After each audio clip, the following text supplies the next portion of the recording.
नमस्ते। मैं Mridula Saxena holistic living में आप सभी का हार्दिक अभिनंदन करती हूँ। तो पुनः प्रस्तुत हूँ एक नई और रोचक जानकारी के साथ। तो जैसा कि मैंने आपको बताया कि मेरी ये नई सीरीज़ है जो हर मंडे को एक वीडियो आपको देखने के लिए मिलेगा। इसका नाम है टिप ऑफ द डे। इसमें मैं छोटी छोटी सी टिप्स जो कि आपके लिए अत्यंत लाभकारी होंगी उनका वर्णन किया जाएगा। किसी न किसी विषय को लेकर ये टिप दी जाएगी आपको। तो देखिए कि आज की टिप है कि वॉकिंग टेक्निक्स। तो देखिए, आपने वॉकिंग तो आप जन्म से कर रहे हैं। जन्म से मतलब जब से आपने होश संभाला, यानी कि 1.5-2 साल की उम्र से लेकर अभी तक आप वॉकिंग ही तो कर रहे हैं। कोल्हू की बैल की तरह चलते ही जा रहे हैं, चलते ही जा रहे हैं, लेकिन पहुँचे कहाँ ये तो मालूम नहीं। खैर ठीक है, ये विषय हमारे आज का नहीं है। तो इसको हम अपने जो हर शनिवार को जो मेरी एक सीरीज़ चल रही है उसमें हम कवर करेंगे हैं। और ये सीरीज़ जो टिप ऑफ द डे है, ये हर मंडे को आपको एक नया वीडियो एक नए विषय के ऊपर आपको मिलेगा। तो आज का विषय है वॉकिंग टेक्निक्स। तो देखिए, वॉकिंग के बारे में तो सभी की राय आप लोग जानते ही हैं, ले भी चुके होंगे कि चाहे वो योगाचार्य हों, चाहे आयुर्वेदाचार्य हों, चाहे हमारे डॉक्टर्स हों, सभी जो है वॉक करने की हमको सलाह देते हैं। लेकिन बहुत सारी सावधानियां भी हैं इसके साथ, जिनके बारे में हम नहीं जानते और जिनको शायद हम व्यवहार में लाते भी नहीं हैं। देखिए, मैं आपको कई चीज़ें बताऊंगी जिससे कि आपको अत्यंत ध्यान रखना होगा, ठीक है ना। सबसे पहली बात यह है कि जब भी हम वॉकिंग के लिए जाएं तो हम अपनी क्षमता के अनुसार करें। हम क्या करते हैं कि हमको 2.5 किलोमीटर चलना है या 2 किलोमीटर चलना है या इस स्पीड से चलना है, हम उस स्पीड से किए हुए ऐसा आपको कुछ नहीं करना है। देखिए, हर एक की बॉडी अलग होती है, हर एक की कैपेसिटी, हर एक की कैलेंडर डेट, हर एक की बायोलॉजिकल ईयर जो होती है, कैलेंडर ईयर जो होता है अलग होता है।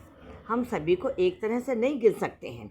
फिर किसी का वात पित्त कफ, जो हमारे आयुर्वेद के हिसाब से आप चलिए, तो जिसका वात बढ़ा हुआ है अगर, तो उसको वॉकिंग अगर वो जल्दी जल्दी तेज करता है, ब्रिस्क वॉक करता है, तो उसको समस्या हो सकती है।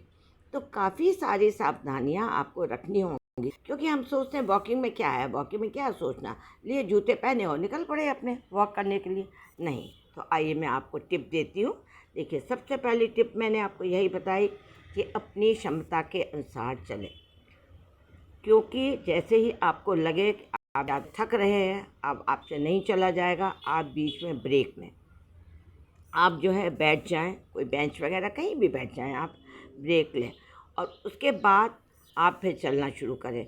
फिर आपको लगता है कि नहीं, ये स्पीड से मुझे ज़्यादा मतलब अनकंफर्टेबल मैं फ़ील कर रहा हूँ, तो आप अपनी स्पीड को स्लो करें, हल्के चलें।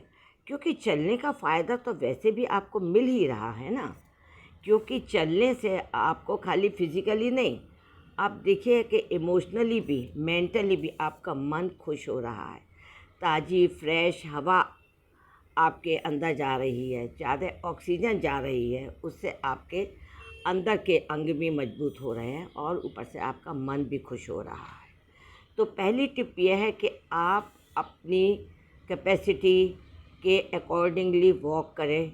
नकलची बंदर कतई न बने हैं, और किसी उसमें न आए, बहस में या किसी कंपटीशन में ना आए कि मैं किसी से कम नहीं, कि तुमने इतनी फास्ट चली तो मैं क्यों नहीं कर सकता, तुमने इतना किलोमीटर चला तो मैं क्यों नहीं चल सकता। ये सब आपको नहीं करना है, पहली टिप। दूसरी टिप यह है कि जब हम वॉक करते हैं तो हम अपने साथ पानी लेकर कहीं थोड़ा बहुत ज़रूर रखें, बॉटल में। जहाँ वॉक करते हैं चारों तो कहीं भी हम रखते हैं।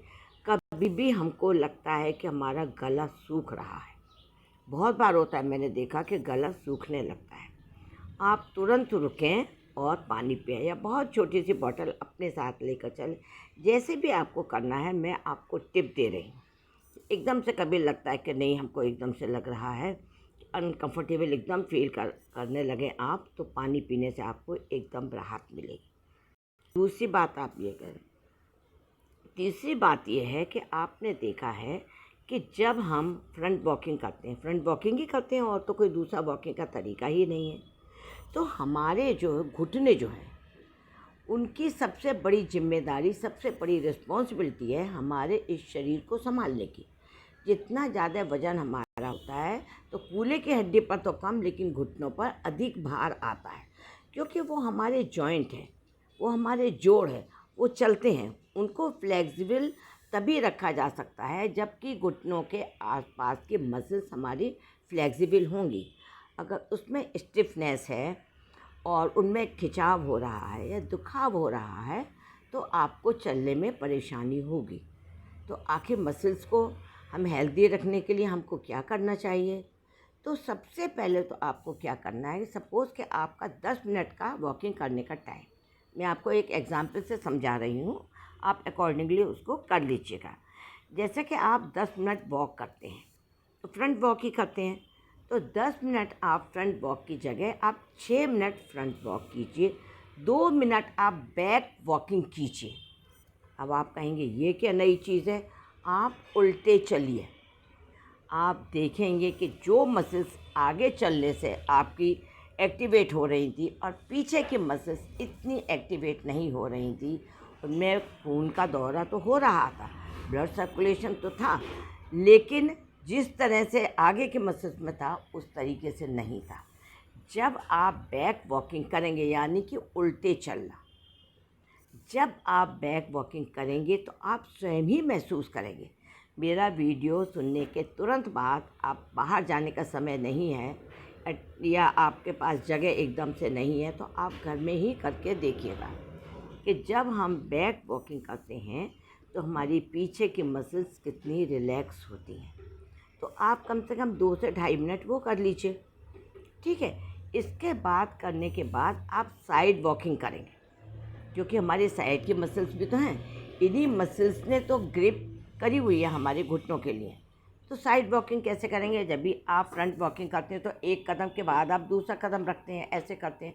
बैक वॉकिंग भी कर लिया आपने, लेकिन साइड वॉकिंग आप कैसे करेंगे? साइड वॉकिंग आप ऐसे करेंगे जैसे आपके ये दोनों पैर, ठीक है, एक पैर रखा फिर दूसरा पैर, एक पैर रखा फिर दूसरा पैर, एक पैर रखा फिर दूसरा पैर, ऐसे आप करते हुए एक साइड में चलते जाइए, और जब दूसरी साइड में करना है तो ऐसे करके आप करते जाइए, ठीक है।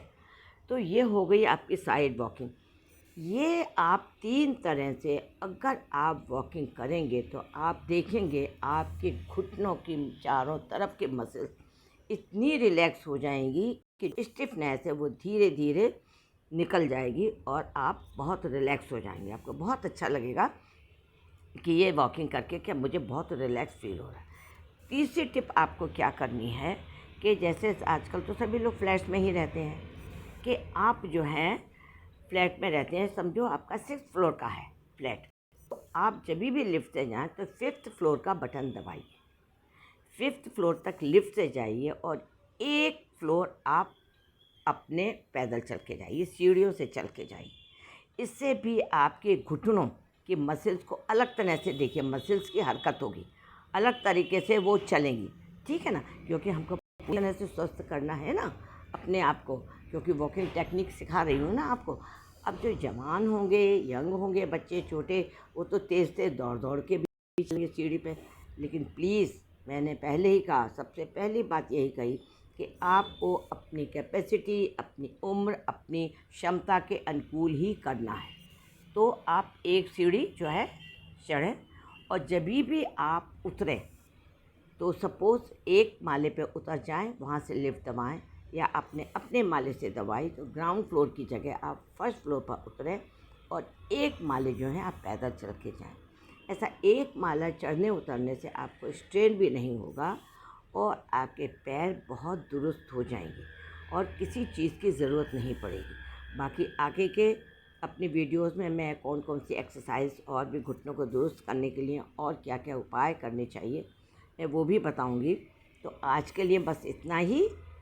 तो मुझे आशा नहीं, विश्वास ही है कि आपको ये आज का भी वीडियो बहुत पसंद आया होगा, क्योंकि आजकल ये घुटनों की समस्या बिल्कुल आम होती जा रही है। ये समस्या बड़ों की नहीं रह गई है।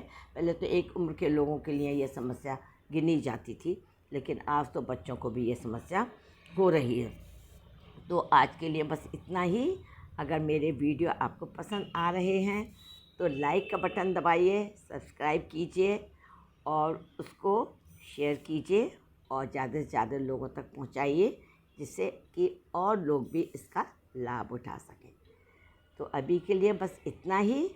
आपका बहुत बहुत धन्यवाद कि आपने मेरे लिए इतना समय निकाला और इतने प्यार से मेरे वीडियोस को देखा और सुना। तो अभी के लिए बस नमस्ते, टाटा, बाय बाय।